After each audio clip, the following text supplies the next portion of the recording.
উত্তর কোরিয়ার সামরিক শক্তি নিয়ে আবারও উঠে এসেছে চাঞ্চল্যকর তথ্য। চীন সীমান্তের কাছে একটি গোপন সামরিক ঘাঁটি তৈরি করেছে দেশটি।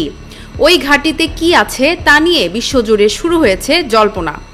কোনো দেশ আশঙ্কা করছে ওই ঘাঁটিতে লুকিয়ে রাখা হয়েছে কমিউনিস্ট রাষ্ট্রটির সর্বশেষ আন্তদেশীয় ব্যালিস্টিক মিসাইল।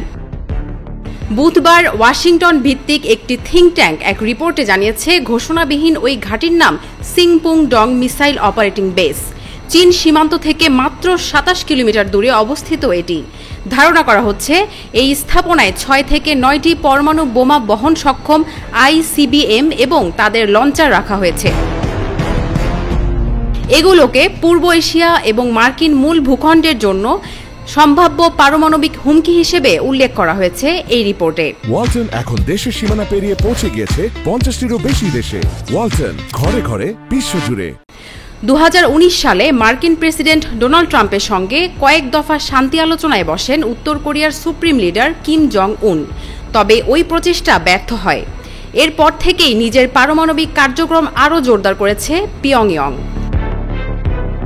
এদিকে ইউক্রেনের সঙ্গে যুদ্ধের প্রেক্ষাপটে উত্তর কোরিয়ার সঙ্গে সম্পর্ক ঘনিষ্ঠ হয়েছে রাশিয়ার। দক্ষিণ কোরিয়া ও পশ্চিমা গোয়েন্দা সংস্থাগুলোর দাবি ২০২৪ সালে উত্তর কোরিয়া রাশিয়ায় ১০,০০০-এরও বেশি সেনা পাঠিয়েছে। এর সঙ্গে পাঠানো হয়েছে গোলাবারুদ, ক্ষেপণাস্ত্র ও দীর্ঘপাল্লার রকেট সিস্টেম।